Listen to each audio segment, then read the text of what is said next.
So backstage, one of the first things that happened is Alex tells me I have some lettuce in my teeth. I feel like you need to be that kind of person to do what these women are doing, which is telling us all, like, as much as we think about the promise of AI technology, as much as we want to believe in the growth story here, there's got to be a moment for a reality check and actually have a conversation grounded in what's happening now about what we can do. So thank you, and thank all of you for being here. I'm really excited to talk about this. First, I think we need to start with the definition of what we're talking about. Are we talking about humanity extinction? Are we talking about sentience? Are we talking about what's happening today? We could start with Meredith. What do we mean when we say AI ethics? Well, I doubt there's one single definition among most of the VCs here, right? AI is a floating signifier that has been applied to wildly divergent technological methods over its over 70-year history. And in the early 2010s, some people realized that techniques dating from the late 1980s could do new things when they were accompanied by massive amounts of surveillance data and massive amounts of compute. So AI is a derivative of the surveillance business model that was established and sort of entrenched by these large tech companies. It is not a set of novel technological innovations. It cannot be conflated with scientific progress. And in fact, many of the products and techniques described as AI are heterogeneous. They're not coming from the same technological methods. So we're talking about a marketing term, not a technological term of art that is working to cede incredible power to the handful of companies that have the infrastructures to develop and deploy these systems. So the privacy issue. We've got the privacy issue there. We've got the concentration of power issue. Navrina, what would you add to that list? Oh, there's a lot. So I agree with Meredith. I think first we need to align on AI is not one thing. And unfortunately, it's being positioned as this one big, massive thing. But I think the way we see at Credo AI, which is an AI governance software platform, is that there is a spectrum of risk. Right now, I think there's a lot that we can be doing in fairness. We can be doing a lot in robustness, security of these systems, rather than just focusing on what is, sentience and Skynet scenarios. So, and I think that is a little bit of distraction that's happening in the market. But right now, there's already a lot of AI risks that the companies need to be solving right now, right here. Yeah, and building on that, we've seen a few things, and this has been mentioned here at this conference, the Future of Life letter, the 22 open tweet that many people, not an open letter, an open tweet that people sign on to. Who has time to write? Yeah, I know, right. And so basically focusing on something that is existential risk or a superintelligence that's going to take over is really a distraction, as Navrina said, that basically we have so much to see. Right now, there are people in the African diaspora who cannot see, who are getting harassed, who are getting death threats for what they're in on social media platforms. Right now, there's massive amounts of disinformation being perpetuated on the platform, preventing people from getting accurate information around disease and health. Right now, there are disparities in the allocation of healthcare and social services to communities of color. We don't really need to look far in the future into superintelligence to really see the risks of AI. When I hear superintelligence or existential risk, what I really hear is this is going to be a future problem to white people and rich people, and what we have now are problems that are leveraged to people of color, disabled people, queer people, and that's okay. And we're gonna just roll with that and future on these things that don't exist yet. How do you see AI exacerbating inequality, and is there something we can do about it now, in your mind? Yeah, I mean, we were already seeing this in multiple different places. Ziad Obermeyer published a study multiple years ago showing that healthcare allocation by a popular algorithm, the one algorithm they looked at found that they were training models on healthcare expenditure, and it was disproportionately not allocating care to Black Americans. And they went ahead and published that report, but that was only one algorithm used in multiple different medical systems. We've seen it in the way that facial analysis and facial recognition systems by pioneering work by Joy Buolamwini and Timit Jabru don't work well on women of color. We've seen it in terms of the way that welfare allocation is given in communities of color and poor people, and how these tools are being used to supercharge discrimination against communities of color and poor people, especially in the child welfare system.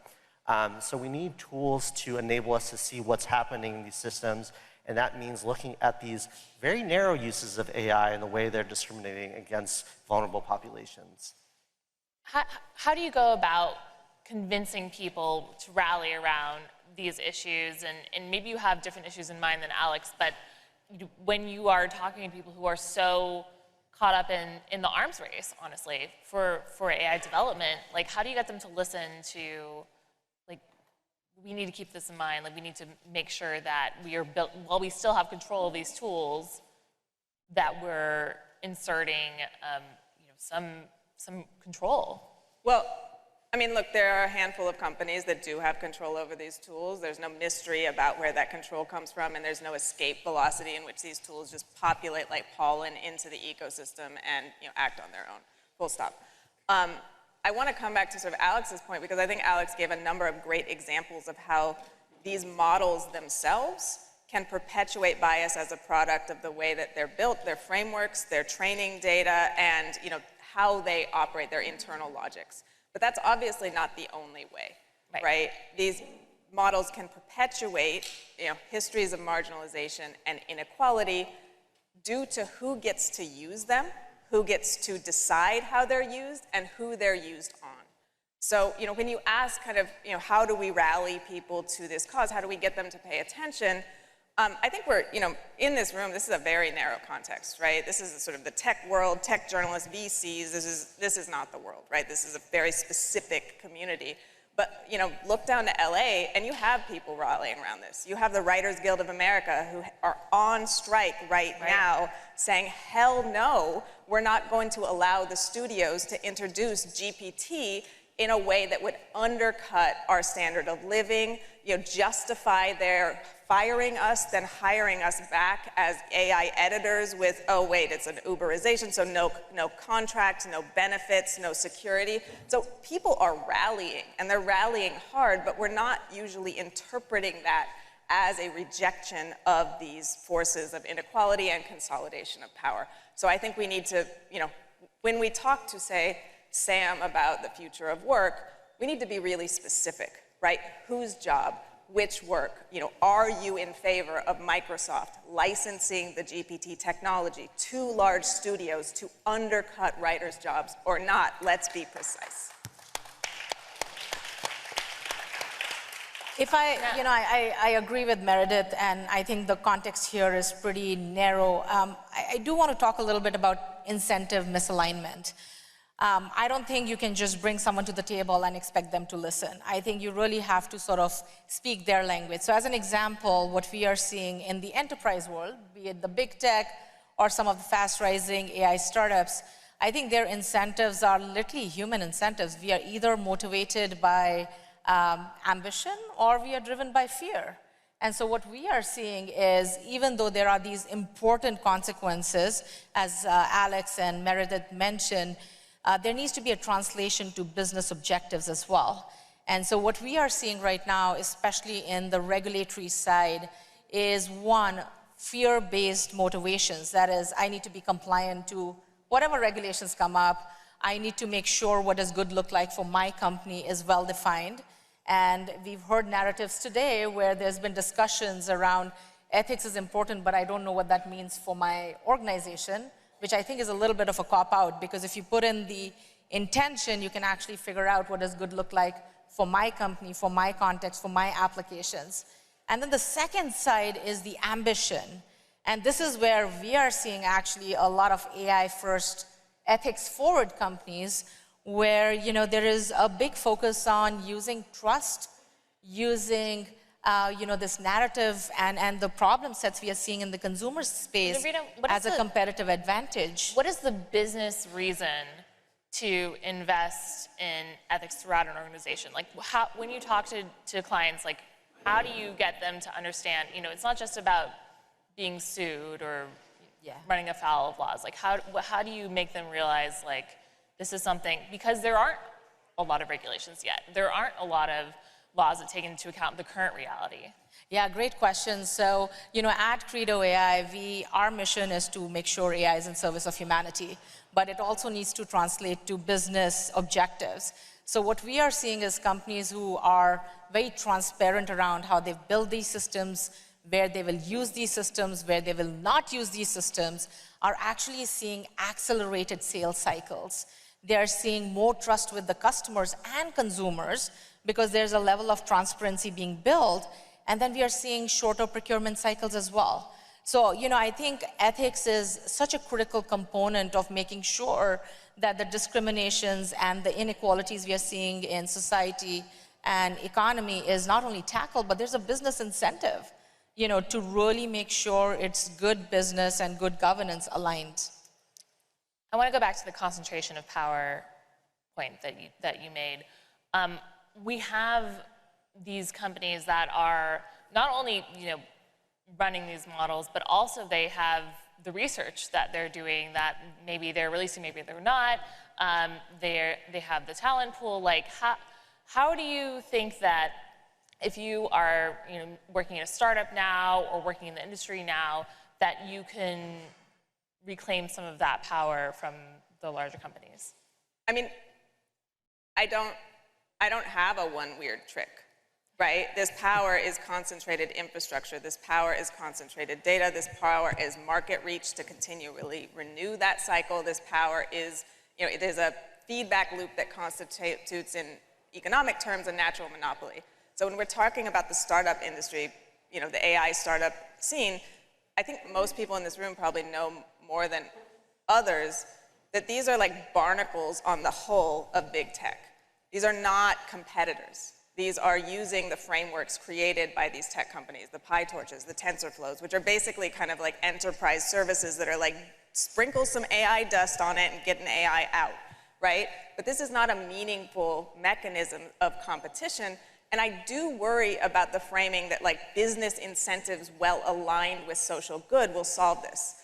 Because business incentives aren't always going to be aligned with social good. And we have an article out in Wired today by Gabriel Gill and Christian Sandvig that look at a whole new industry of repurposing military surveillance AI to track and detect labor organizing among workers, right? Flip that on the head. What is the business incentive for building AI that tracks wage theft by employers? Zero. So we're not going to solve this by sprinkling some goodwill, self-regulation, and compliance mechanisms. We need to recognize that the core incentives are sort of built on a concentration of surveillance power that we actually have to check head on. And one thing I want to add on to what Meredith is saying is that when we get into the areas of generative AI, the threat that these have, the margins that are being made as these things being a labor disciplining device, the way that these are going to cut costs and labor. But we know from recent reporting in The Verge, that there is an army of workers who are doing annotation behind the scenes to even make this stuff work to any degree. Workers from who work with Amazon Mechanical Turk, people who work with SAMA, annotators in Venezuela, Kenya, and the US, actually all over the world. Right now, Amazon Mechanical Turk works in 190 different countries. That any kind of way... They're doing the labeling. That they're actually doing the labeling. Yeah. Whereas, Sam and Ahmed and all these other people who are going to say these things are magic, no, there's humans. And I want to have this term, and I attributed this term to a DAIR fellow, Nathan Kim, who calls this autonomy fetishism. So that we know that, so this is taking, maybe this is the first time we hear Marx on stage all day, but this is taking the Marxian term of commodity fetishism, burying the labor deep, deep, deep So we know that exchange of commodities is not labor. This turns it on its head. These things need to appear as autonomous, and it has this veneer on this, but there is so much human labor underneath it. So where generative AI is flourishing or has this, it is because there's the threat of them possibly displacing massive amounts of labor, as Meredith mentioned, and being rehired to babysit these tools at a fraction of the rate. This is an imagination. This has happened at Google in terms of the voice assistant work.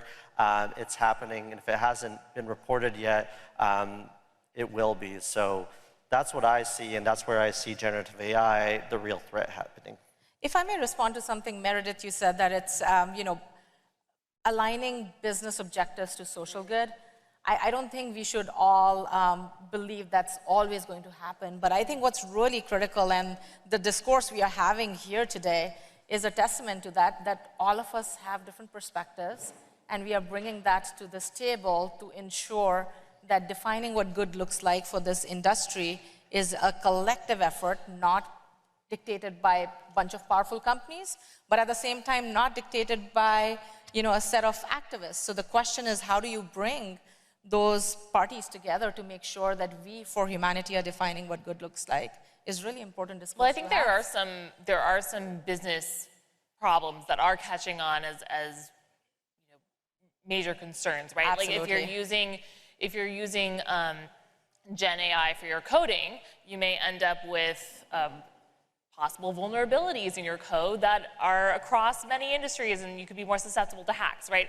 Like that's one really obvious example. You also have issues with IP if you're using something that is scraped from, artists that didn't give their consent for their images to be used. I mean, there are some real issues, but then there's also the layer of societal consequences when you have police departments and welfare groups and local governments using AI to make decisions that affect people every day. Not saying that the hacks, et cetera, don't, but yeah, and I think one thing, and these are great points. I mean, there is ways in which there is a business case to be made for some of these things. IP is going to be possibly one thing, but copyright goes so far. Copyright is, has famously been a very contentious issue, especially in the free software community. And it is only going to get us so far. Copyright also has to go through multiple different tests. Mehab Khan and I actually have an article called The Subjects and Stages of Dataset Development in the Ohio State Tech Law Journal, which it talks about the kind of ways in which copyright could be used to protect artists and could be a venue of legal liability. But copyright law, different kinds of security vulnerabilities are not going to protect, for instance, workers whose labor is going to be deeply casualized and Uberified by the introduction of this. Copyright is not going to protect poor families from having children snatched away from them in different places where social services are incredibly squeezed. These are going to be consumer tools, but at some point you need some intervention that is going to be on the axes of discrimination, of measures that are effectively crimes of poverty, and there needs to be intervention that is going to escape that domain. Well, I think most people would say, obviously we don't want those things to happen, but what can we do right now? So you guys are having those conversations all the time with people who are probably asking you, is there something I can change about my business? Is there something I can change about how I'm spending my time, how I'm using these tools? What would you tell the people of this audience that they should keep in mind or adjust about the way they're using AI? Well, I would say maybe some of the people in this audience are the users of AI, but the majority of the population is the subject of AI. They are not the people using AI. This is not a matter of individual choice. Most of the ways that AI interpolates our life, makes determinations that shape our access to resources, to opportunity, are made behind the scenes in ways we probably don't even know. So I walk into a bank, I say, get me a loan. They say, no can do. I have no idea that there's a system in back, probably powered by some Microsoft API that determined based on scraped social media I wasn't, credit worthy, right? I'm never gonna know that. There's no, mechanism for me to know this. So, I think there's a lot of ways we could change that, but the way you change that is you look at who's controlling it, who's benefiting from it, who's being harmed from it, and then you amplify the demands of those who are being harmed. So I'm not, I've been at the table for like 15 years, 20 years. I've been at the table. Being at the table with no power is nothing. Like, flip the table. Who are we gonna listen to who's being harmed right now? Those are the writers. Those are, the workers. Those are the people who are going to be sort of, killed in an autonomous driving crash or, an autonomous submarine or whatever it is, right? Because these standards have been whittled down and because the interests of these large companies have been privileged over the interests of, larger populations. Are you seeing within companies right now that as people who as you say, have a seat at the table, as they speak up about their ethical concerns, that the AI rush to market has been silencing them, has made it harder for them to speak out? Yes, absolutely. Yes. There was a. I mean, that's what we've seen in our reporting as well. There was a paper published by Sana Ali and a few people last week at the FACT conference, which is specifically on this, on the organizational dynamics of ethics owners within companies. Basically, they found these people get ignored, they get sidelined, they are provisionally at a table, but then get completely ignored. Meredith and I both worked at Google, and both don't work there anymore. And both don't work there anymore for a reason, because there is a limited amount of power that can be given there. And there's an easy way in which labor of really well-meaning people does get co-opted to kind of give a veneer around it. Does this transition to efficiency, like cost cutting, does that impact the voice of people who are trying to? I mean, it does. I mean, at Google, I know there was in terms of thinking about in large language models, some reporting, I forgot exactly, it might have been from y'all, but there was that code red on large language models as Bard was trying to catch up with ChatGPT. Any kind of standard ethics reviews, which I will tell you were very low to start with, were completely sidelined in favor of getting this stuff out the door. So any kind of attention to be done, and I want to underline what Meredith is saying, needs to be thought of at the collective level. Individual actions from individual ICs or even kind of low-level managers at firms are going to be very difficult as a means to get there. Thinking about what collective action can mean, whether that means with collectives of workers or with collectives of consumers even, something needs to change for these things to improve for the better and for the social good. Navrina, when you're working with companies, I know we've talked about this, but you feel like if there's not a person who's accountable for ethics, then no one's accountable. But that person might also have trouble speaking up. So how do companies balance that? How do people who want those jobs balance that, where they want to be able to have an impact, but they don't want to be like the person who comes in at the very end when the product's about to launch and say, hey, you can't launch that, and they're like, okay, go away, like we're launching this thing. And I think a lot of that depends upon the leadership and the company values, to be honest. And I do agree with Alex that we've seen instance after instance in the past year of responsible AI teams being let go. So a question that we ask of the organizations we work with is, does that mean that you're distributing responsibility within your different teams? But who is accountable, right? So one of the things that on the policy side, as well as on the company side, that we've been pushing for is disclosures around investment in AI safety and governance in terms of how many people do you actually have working on this problem, because this can't be sidelined. This can't be like, oh, there's a responsible AI team, but it's embedded within all the different parts of the organization. So what we are seeing, again, unfortunately not enough, but at least in the AI-first ethics-forward companies, is creation of specific roles who are made accountable for AI governance as well as oversight of the AI applications. But we need more action there. Yep. I mean, I do feel like it is tough. Like when we've talked to those people who have those jobs, like they do have trouble being heard in these organizations. Any parting thoughts, like that we only have a few seconds left, but as people come away from, we've heard Sam Altman, we've heard Stability AI, we've heard from all of these leaders, what can people also take away that they can change about what they're doing every day? Yeah. I mean, I want to make one point quickly, and this is sort of to tie the issues of privacy and AI more tightly together. Like, why is the president of Signal up here talking about AI, beside the fact that I did a lot of scholarly work on it, right? Because AI is a surveillance technology. It requires surveillance in the form of these massive data sets that entrench and expand the need for more and more data, more and more intimate collection. The solution to everything is more data, more knowledge pooled in the hands of these companies.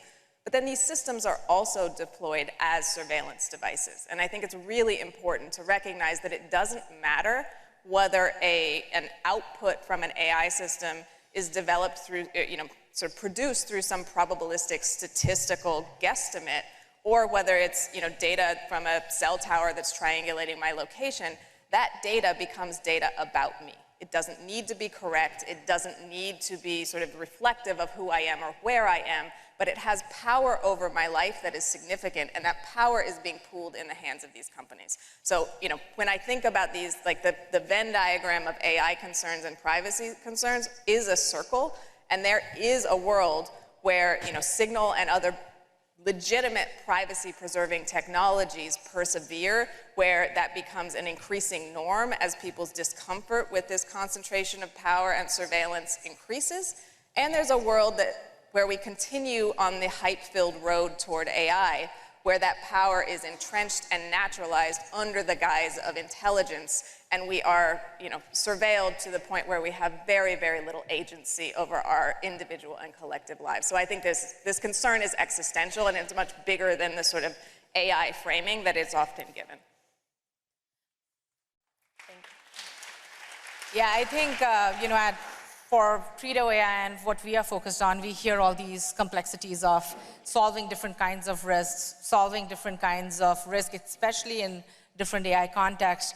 So as a solution-focused company, we are focused on really defining those guardrails for these AI systems, which are super complex with problem sets, as have already been indicated here on this panel. So, our focus right now is on making sure, one, we are taking in standards that are emerging, codifying them as guardrails, taking in regulations that are coming and codifying them as guardrails, but also informing what does good regulation and policy look like, because as was mentioned, we need all voices on that table. It can't be just either the most powerful companies or the most fastest growing companies. It really needs a collective action, and that's what we are focused on. Alex? We've heard a lot from the very powerful. Today. and today itself, this is a great example. And I'd just end by saying, listen to the people who are most affected by this. Listen to data workers, data laborers, the thousands of people who work on Mechanical Turk for SAMA. Listen to people whose livelihoods are being decimated, whether that's writers in Hollywood or artists who are having their works sucked up by Stability and by DALL-E to take away their livelihoods, conduct auctions that completely go ahead and infringe on the exact same markets that sellers are trying to enter. Listen to the staff of the National Eating Disorder Association, whose entire staff was cut out and replaced by a chatbot, who then told people to resume their disordered eating habits. Listen to these people who are at the front lines, heed them, and those are the people that need to be at the table. Thank you all. Thank you for all of your insights.